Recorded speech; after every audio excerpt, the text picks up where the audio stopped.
In Qadian, a muazzin calls the faithful to prayers.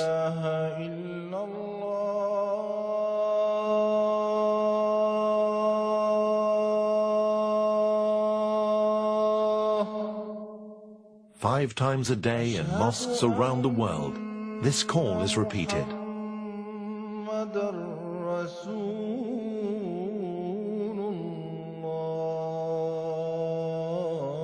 To the God who has created the heavens and the earth. To the God of Moses, the God of Jesus, the God of Krishna, and the God of Muhammad.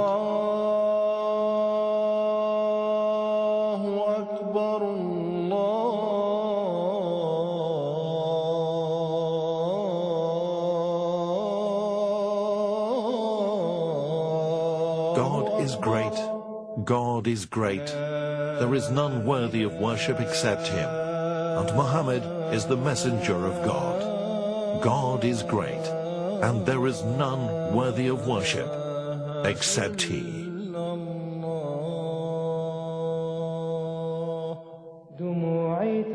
In the last 100 years, Islam Ahmadiyya has been one of the fastest growing communities in the world. A worldwide movement founded simply on faith and submission to the will of God. A community so simple, yet so highly organized to meet the demands and challenges of the ever-changing world.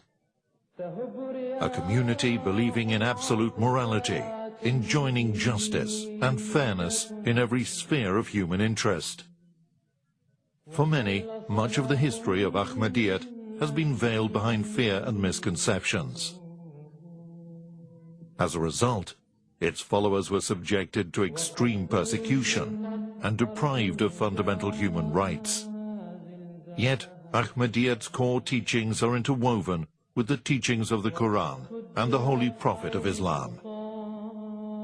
It was Ahmadis who highlighted the flaws in the events of the crucifixion of Jesus, even before the realization by modern scholars.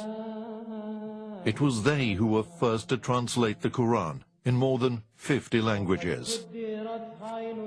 From serving humanity to projecting the message of peace, continents across the world have been united under its banner. But all this began with the life of a single, ordinary man and the divine message he proclaimed. His name was Ghulam Ahmad.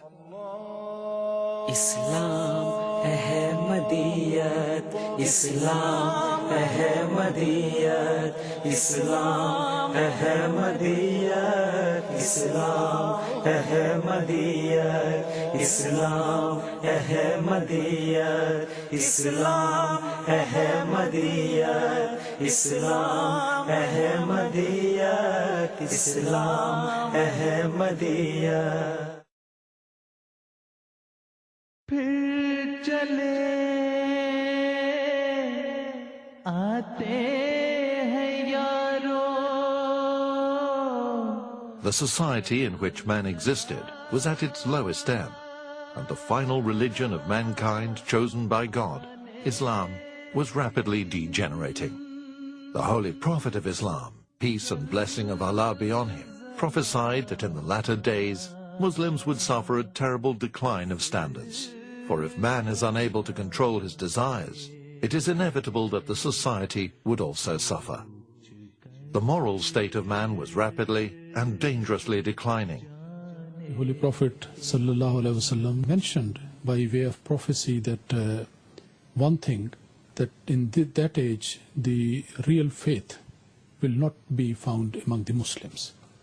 He mentioned that there are scholars will not be really leading the people to guidance. Their places of worship will be very well attended, but without any guidance. And the faith would go, he has mentioned in so many words, that up to the Pleiades, and it will not be seen on the surface of the earth.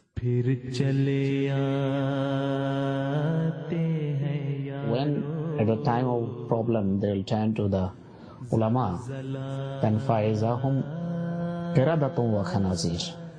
So they will find them as apes and swines.